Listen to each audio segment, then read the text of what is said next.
Los escándalos. Todos los candidatos han tenido escándalos. El pueblo dice que quiere fiscalización y que quiere que nosotros le busquemos los escándalos y que la gente sepa lo que ha pasado. Bueno, pues resulta ser que sí, estamos buscándolo y le hicimos en el programa Cuarto Poder y ahora vamos a hacerlo Cintia López Cabán y yo para Patreon y luego para YouTube. O sea, arranca esto en Patreon, Jay Fonseca PR, Patreon Jay Fonseca PR y entonces después de eso también en YouTube. Pero vamos a ir uno a uno por lo que llaman los escándalos de Pedro Pierluisi, Jennifer González, Jesús Manuel Ortiz y Juan Zaragoza, pero vamos a arrancar con los del PNP, que obviamente son los más juicy porque son los que más tiempo han estado, los que más poder han tenido también. Así que arrancamos con Cintia López Cabán del equipo de Cuarto Poder. Esto también lo publicamos en Cuarto Poder. Cintia, primero que todo, yo creo que es un escándalo del gobernador. O sea, aquí tenemos una candidata que su estrategia ha sido decir yo soy decente, yo soy de pueblo, yo soy como tú, yo soy de abajo. Y honestamente, pues los datos no plantean eso. Y lo mismo, o sea, los hechos, ¿verdad? No plantean eso. Y por otro lado, un gobernador que plantea el que él es cero tolerancia a la corrupción, pero ha habido un montón de cosas de corrupción, incluyendo bien cercanas a él, bien cercanas a él, su equipo de trabajo cercano, sus primos, a quienes, ¿verdad? Decía que eran primos lejanos, pero whatever. Ok, Cintia, cuéntanos lo que tú pudiste investigar para Cuarto Poder y que obviamente pues hoy deberíamos, el pueblo, pues estar pendiente ante el historial para que tomes decisiones basado en sabiendo el historial.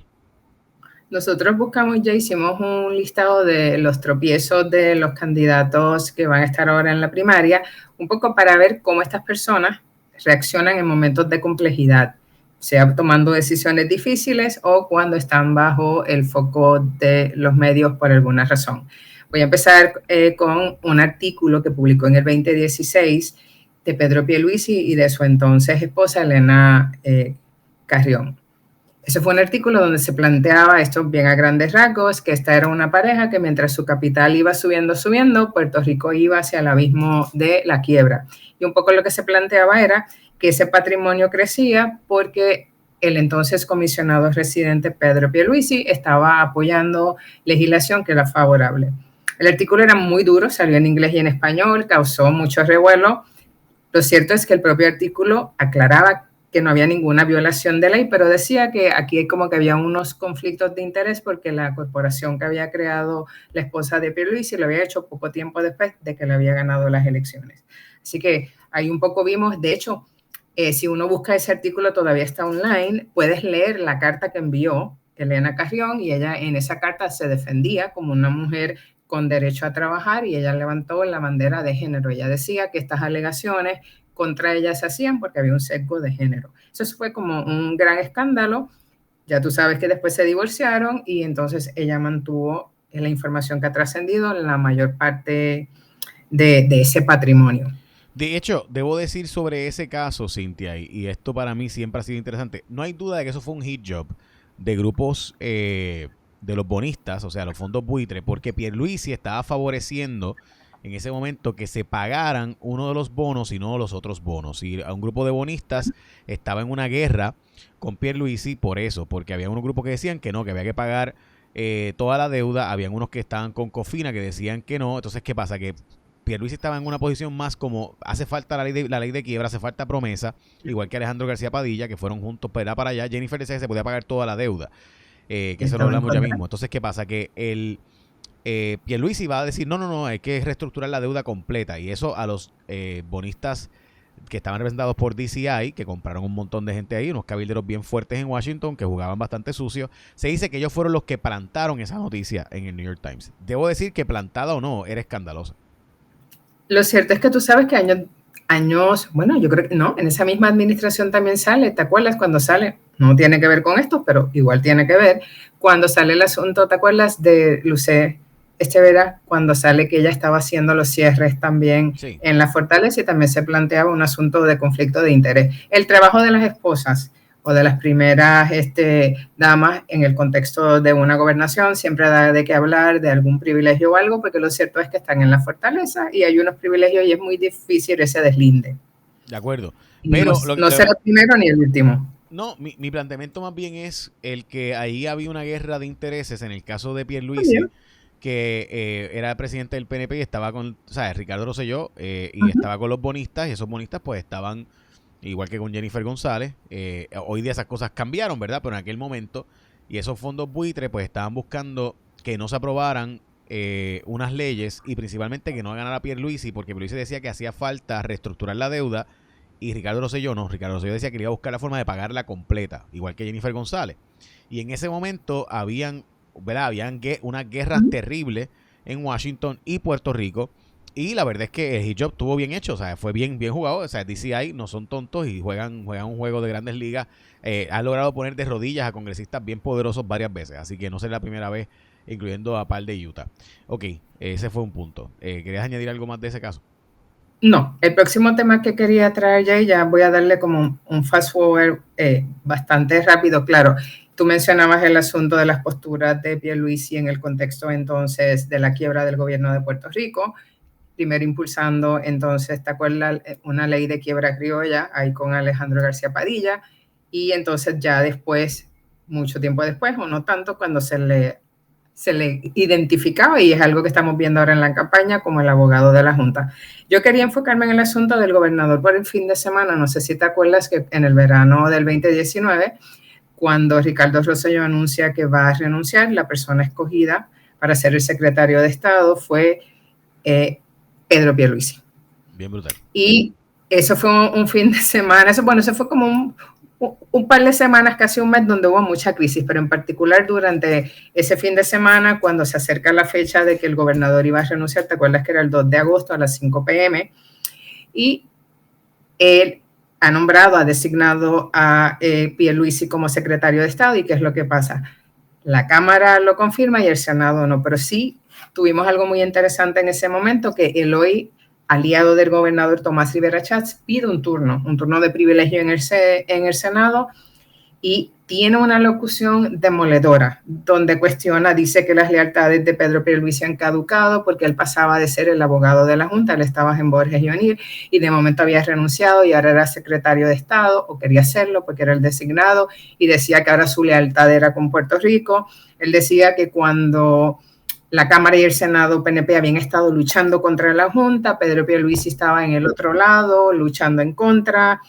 Dice un montón de cosas, plantea unos conflictos de interés, y tú sabes que fue Tomás Rivera Chats el que inicia entonces ese pleito que lo resuelve el Supremo, y es lo que provoca entonces como la renuncia. Fue como: soy gobernador, estoy un fin de semana.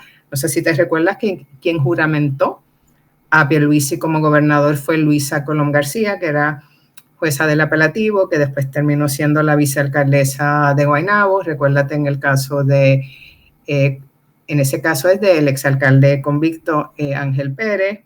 Así que eso sería también como un manejo de Pedro Pierluisi, que yo creo que un poco habla de su talante: hacer un análisis constitucional, enfrentarse a ciertos poderes del PNP y después en un fin de semana tener una conferencia de prensa para decir hola, llegué, y después tener un mensaje de despedida como el lunes.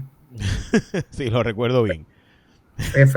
Y fue un proceso muy interesante. Sabemos lo que pasó. Terminó Wanda Vázquez como la gobernadora por el orden de sucesión, y ahorita volvemos a ese tema porque después terminaron enfrentándose en unas primarias.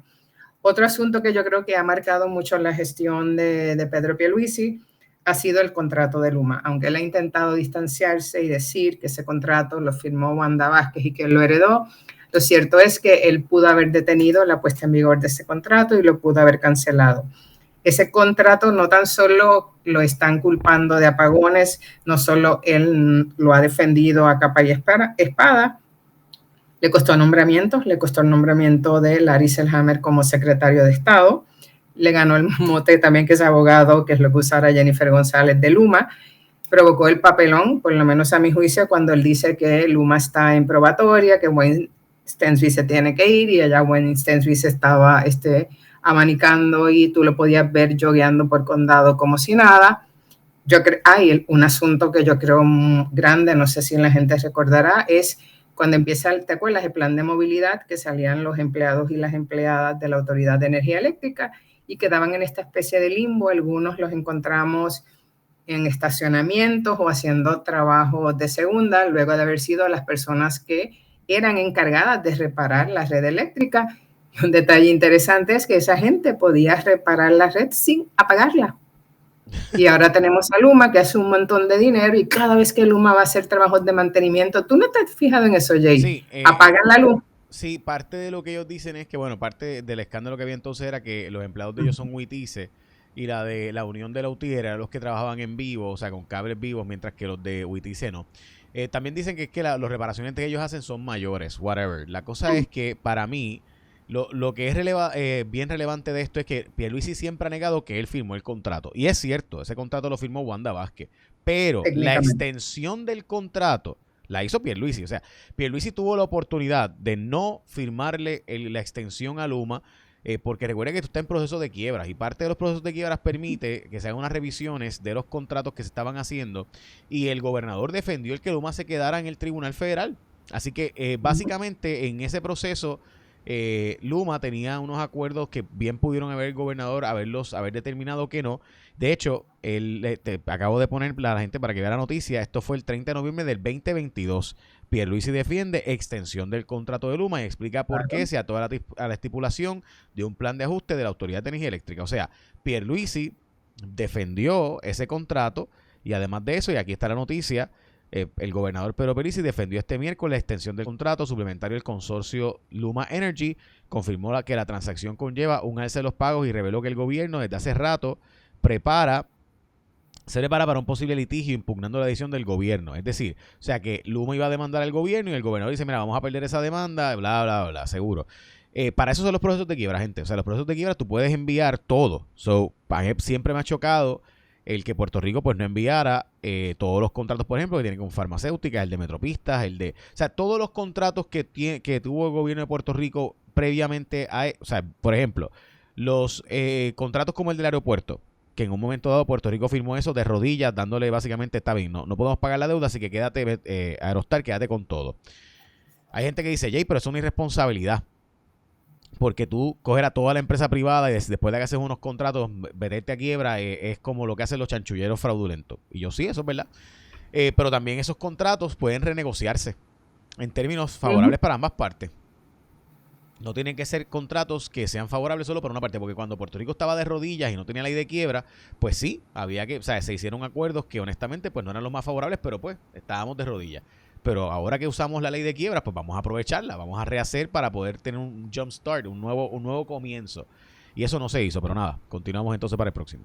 Estaba eso, él pudo detener el inicio, ¿te acuerdas que se hizo para la época de huracanes? Se le pidió que lo detuviera por unos 6 meses, él no quiso. También hubo un juego cuando se decía que lo que venía era renovar el contrato, él decía que no, o sea, hubo un juego con el lenguaje y aquí lo ha defendido, o sea, Stensby y su equipo. O sea, el servicio es mediocre, Jay. Estamos pagando mucho más de lo que pagábamos ahora y ahora mismo, en esta semana, de cara a las primarias, están diciendo, por favor, no hagan trabajos de... Yo nunca había escuchado que cuando estábamos bajo la Autoridad de Energía Eléctrica, que el presidente o la presidenta de la Comisión Estatal de Elecciones llame al otro lado, mira, tú puedes hacer trabajos de mantenimiento en otro momento.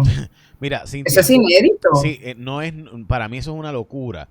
Pero de nuevo, o sea, por ejemplo, y esta a mí me consta, yo personalmente hablé de este tema diciéndole a Noelia García, etcétera, que yo no entendía por qué no podían crear una corporación pública de los empleados de energía eléctrica para usarlo, porque ese recurso humano hacía falta. O sea, tú necesitas en Puerto Rico, muchas cosas en los estados se hacen mecánicamente de forma remota, porque es un grid eléctrico moderno. Pero un grid eléctrico como el nuestro requiere que muchas cosas se hagan manuales. Esto es como cuando tú tienes una computadora, pues hay gente que utiliza, ¿verdad?, Python, que es mucho más fácil que COBOL. Pero ¿qué pasa? Que si nuestro sistema está en COBOL, pues te hacen falta los técnicos de COBOL. O sea, tú no puedes tener gente, la gente de Luma, bien sofisticada, son la gente de Qantas y de estas empresas, ¿verdad?, grandísimas a nivel internacional. Chévere, ATCO y Qantas, unas empresas bien grandes en Estados Unidos y en Canadá y en Australia. Bello, precioso, me encanta. Pero en Puerto Rico el sistema es manual todavía. Pues en lo que se cambia, tú necesitas ese personal que va y mete la mano y pone la plomería. O sea, tú tienes que tener... Y en Puerto Rico, ¿qué pasa? Noelia García y toda la gente del gobierno decidió que no, que iban a dar para adelante a Luma porque había que sacar a la UTIER. Esa es la verdad, esa es la historia. Sacaron a Lautier porque era por razones políticas. Y yo eso lo entiendo. Yo entiendo, las razones políticas son políticas, pero eso pasa. Lo que no entiendo es que no supieran que eso iba a provocar los apagones que provocaron. porque tenías una gente que no sabía bregar con el sistema local porque su adiestramiento es de Canadá, su adiestramiento es de zonas planas con nieve. No, o sea, no, por ejemplo, en el caso de Puerto Rico, nosotros tenemos una situación boscosa. O sea, nosotros tenemos un bosque, nosotros somos un lugar tropical. ¿Cuántas y ATCO trabajan en zonas de planicies gigantescas donde cae nieve y por tanto no hay que estar todo el tiempo cortando los árboles? En Puerto Rico hay que estar cortando los árboles porque es una zona tropical boscosa con zona lluviosa. Pues allá en Texas es un desierto. O sea, es otro mundo. Son planicies enormes. Esos empleados no son diestros ni expertos en esto. Nada, eso es otro tema para otro día porque podemos estar aquí horas. Y un solo detalle ahí para que haya un conflicto de interés cuando la empresa privada que viene a reparar la red eléctrica se beneficia de que la red esté dañada todo el tiempo y rota. Y yo creo que es algo que se debió haber tomado en cuenta y vimos también cuando pasó Fiona en uno de los informes que decía que la caldera no sé cuál, en no sé qué lugar, era tan vieja y no había un manual y entonces ellos no sabían repararla. La verdad es que la memoria histórica hacía falta. Nada, le damos fast forward, 2 casos bien importantes. By the way, tú sabes que el otro día estaba hablando con alguien de Goya y me estaba diciendo que hay un empleado de Goya que tiene 70 y pico de años que él no se quiere retirar y que la gente de Goya dice es que si él se retira se echaba la planta porque hay una máquina en específico que han venido de allá afuera a trabajarla y quien único sabe bregar con esa máquina es ese señor. Y esa máquina es vital para la empresa. Y me pareció algo interesantísimo porque yo pensé en Luma en ese momento. Yo pensé es que hay gente que es la gente que es la que sabe bregar con eso. O sea, pues sabes, tú tienes que, claro, ir sustituyéndolo, pero esa sustitución no puede ser para mañana. Porque entonces se acabó, no hay máquina. O sea, no, nada, ajá. Y lo otro es que Luma se ha convertido en el comité central del PNP, tanto que se quejaron del otro, exactamente es lo mismo. Y el Partido Popular tiene sus empleaditos ahí también, por eso ahí... bien, no, están guisando todos y entonces tenemos toda una comunidad flotante extranjera que hace salarios que son como de $300,000. No, y también tienes, y by the way, muchos de ellos son mis vecinos. By the way, Jennifer González tiene familiares de ellos en Genera, así que aquí, o sea, la fiscalización es con problemas conflictivos, porque es que, o sea, tiene al hermano trabajando en Genera, o sea, aquí la fiscalización es... Estaba en Luma primero y brincó a Genera, no te preocupes. Así es. Así lo tenemos por aquello de tener el tracto. Ellos salieron de la Autoridad de Energía Eléctrica, ella renunció eventualmente a la posición que tenía allá, su hermano va a Luma y hace como unos 6, 7 meses, no sé si un año, brinca a Genera. Y nada, otro asunto importante en el caso del gobernador es lo que tú habías mencionado, que son las convicciones de su mejor amigo, que en ese caso él sí lo reconoce con mucho sentimiento, ese Joseph Fuentes de Salvemos, que tenía el Super PAC aquel, te recuerda, primaria, Super PAC, Salvemos a Puerto Rico, eso va a seguir teniendo otros ribetes que vamos a llegar a Herrera Bellutini. Entonces tenemos también, bendito, a los primos lejanos del gobernador, esa gente tan y tan lejana que eran Walter y Eduardo Pierluisi. Recordemos que Walter era el director político de la campaña pasada del gobernador, de esa campaña que lo llevó al puesto donde él está ahora. Y Eduardo Pierluisi era, mira, el director de Avanzado, unos primos bien lejanos que estaban metidos en su campaña. Y que quiero aclarar, Jay, cuando tú miras el periodo de tiempo que se le imputa a ellos, recuerda que en el caso de Walter y Eduardo Pierluisi, la alegación era que ellos habían robado dinero federal del Departamento de Vivienda. Hay un periodo de tiempo, tú sabes que los federales son muy metódicos y parte del periodo cae bajo la administración de Pedro Pierluisi, si bien es cierto que es el inicio, pero sí cae bajo y en la gobernación de Pedro Pierluisi. Los dos están presos en este momento, hicieron una alegación de culpa y el tumbe fue un tumbe grande. Tenemos a Joseph Fuentes, que tú te acuerdas que estaba alambrado y le dijo a uno, mira, te estoy grabando. No le imputaron ese cargo de entorpecer la justicia, pero también levantó las manos y en ese caso era que se inventó este Super PAC que se llamaba Salvemos a Puerto Rico, pero había estas 2 corporaciones, entidades sin fines de lucro, donde tú le dabas el dinero a aquellas 2 entidades y esas entidades eran las que a su vez hacían los donativos a Salvemos a Puerto Rico, que era el Super PAC que hizo una campaña en contra de los contrincantes del gobernador. Y eso se hacía para que tú no supieras quiénes eran las personas que estaban donando y no pudieras entonces después seguir lo que llaman por ahí el enchufamiento, que es que tú das un donativo para después enchufarte entonces en los contratos gubernamentales. Perfecto. ¿Algo más sobre el gobernador? ¿O nos faltan? El gobernador, tenemos el asunto, en el camino mandó la perspectiva de género, tenemos al hijo con los Airbnb y cómo vamos a olvidar la escolta que no era escolta de Cari Pierluisi y su entrega a Dios. De momento le dio con abrazarse a Dios. No, pienso que en el caso también del hijo del gobernador, o sea, cuando él habla sobre el tema específico de los Airbnbs, nunca divulgó que su hijo era el mayor beneficiario de los Airbnbs, que empezó desde antes de que el gobernador fuera gobernador, seguro. Pero sin duda parte del asunto es que el gobernador debería haberse inhibido, creo yo, cuando su hijo, Anthony, pues sale a relucir, ¿verdad? Que tiene todos estos casi 200 Airbnb de administración. O sea, estamos hablando de que, y de hecho ha comprado unas cuantas propiedades de esas también para ponerlas en Airbnb, incluyendo unas en Guánica, en una zona marítimo terrestre. Y mi planteamiento con eso no es, mira, o sea, yo no quiero condenar a que el hijo del gobernador haga dinero y trabaje, o sea, por Dios, o sea, eso es parte de. A mí lo que me cuestiono es por qué el gobernador no puede, cuando va a contestar preguntas sobre ese tema, decir, miren, por si acaso, mi hijo tiene negocios en ese tema y por tanto yo, a menos que llegue un proyecto a Fortaleza, prefiero no expresarme sobre eso porque mi hijo tiene unos proyectos sobre eso. Y ya está, o sea, porque la verdad es que hay unos conflictos y tú deberías divulgar tu conflicto. Pero nosotros nos enteramos de ese conflicto de interés del gobernador porque lo publicamos, porque nos llegó la información. O sea, nosotros sacamos el escándalo ese, by the way, que Jennifer González no nos reconoce que nosotros somos los que sacamos. Porque Jennifer dice que le sacamos nosotros todo a ella. Bueno, pero esto del gobernador de Anthony lo sacamos nosotros también, by the way. O sea, fue nuestro programa. Sí, nosotros lo llamamos y todo. Exactamente.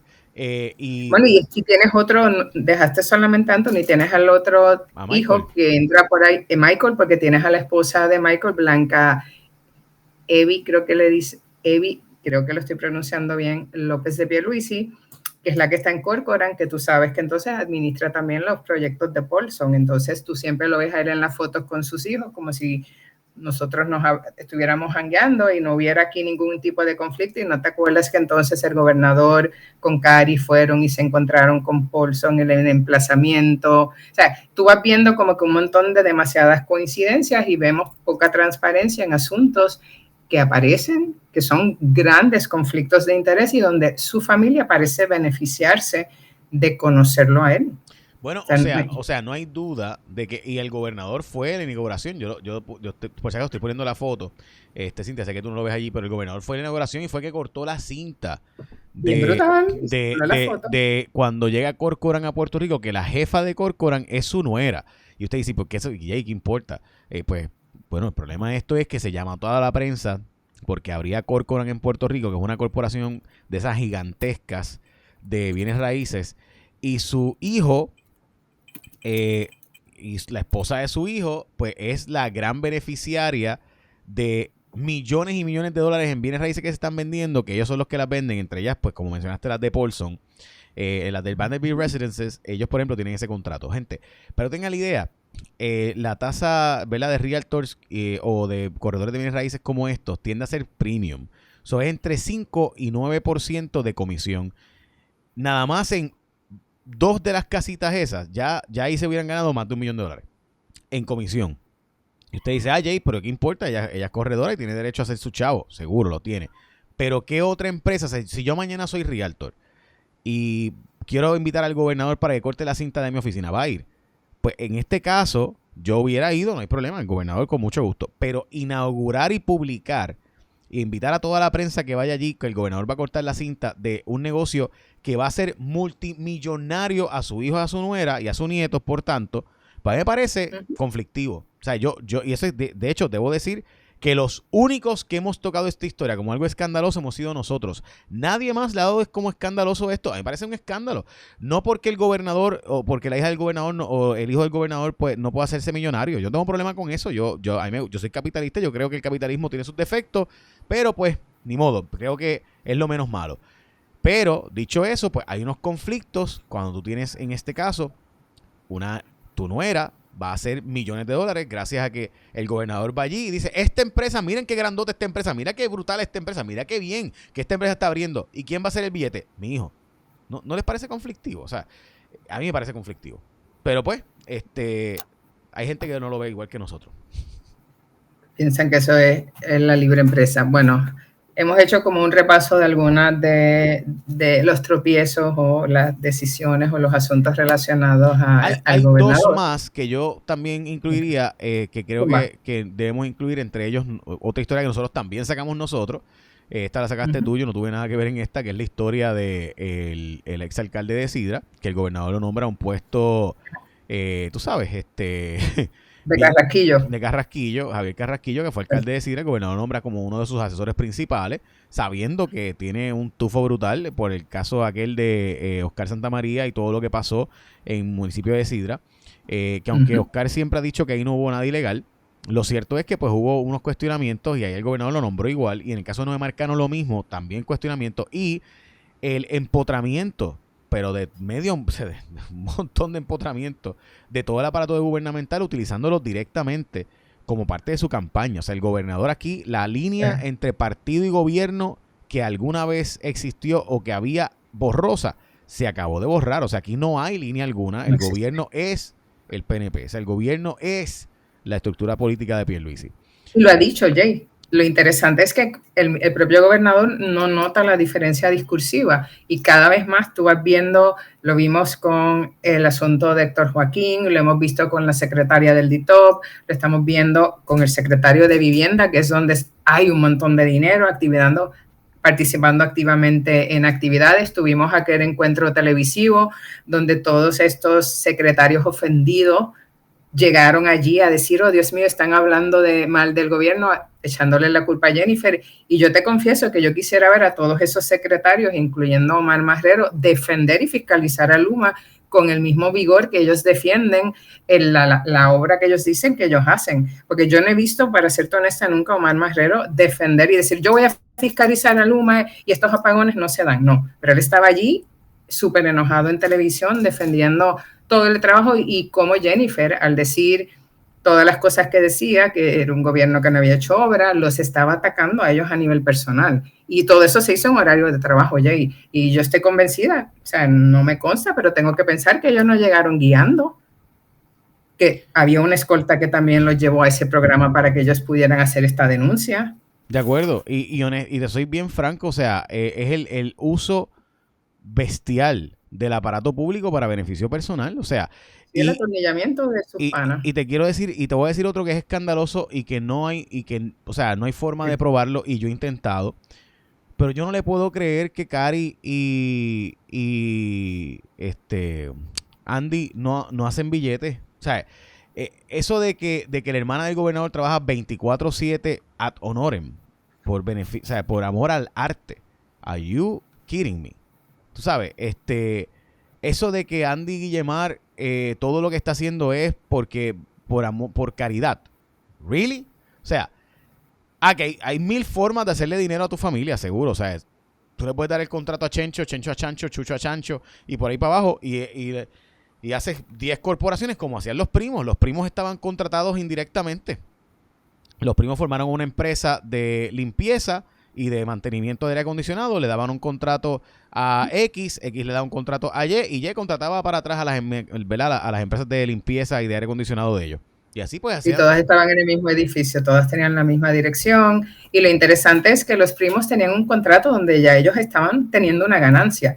Todo es la avaricia, porque ellos querían venir y gozar, y que ellos querían entonces picar del dinero que se daba para la administración como tal de los residenciales públicos.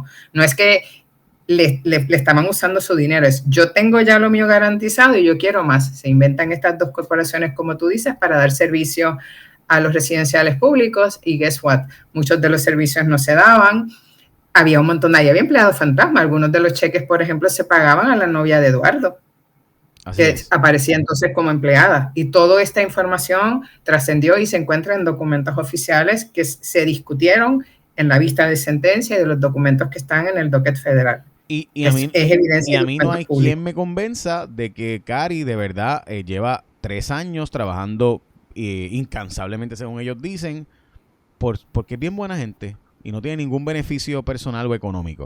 O sea, por caridad. Yo, honestamente, me cuesta. Si tú la ves en los Primero que se mueve en escolta y tú sabes que la han visto por allí en escolta. Ellos dicen que es la escolta que le sobra al gobernador, que no es una particular. La han visto cuando ella va al Mall de San Juan. Hemos visto fotos de eso, de la escolta de ella en el Mall de San Juan. Hemos visto escolta de ellas comprando en áreas de Miramar. Tú sabes que ha habido todo un debate sobre el título de Caridad Pierluisi. La presentaron como en la visita de Biden, ¿te acuerdas? Creo que era la primera dama. Después en otra visita, no sé si fue en la de Kamala Harris le cambiaron el título, o sea, le van ajustando también el título. Y lo cierto es que está en todas partes, no es una funcionaria electa y tampoco rinde informes de ética, porque la persona que hizo esa evaluación, que trabajaba en la oficina de ética, estaba allí, después que hizo la evaluación y determinó que Caridad Pierluisi no tenía que entregar informes de ética, guess what? La nombraron y era una asesora en Fortaleza y ahora recientemente le dieron un nombramiento. Obviamente pudiéramos hablar de muchas otras cosas, pero porque hay más cosas que discutir, pero pues obviamente no tenemos tiempo ahora. Nada, en mi planteamiento, pues vamos a dejarlo hasta aquí y vamos entonces con Jennifer González en el próximo video que vamos a estar haciendo, porque obviamente pues es extremadamente largo también, de más de media hora. Ya nos pueden seguir también por todas estas plataformas sociales.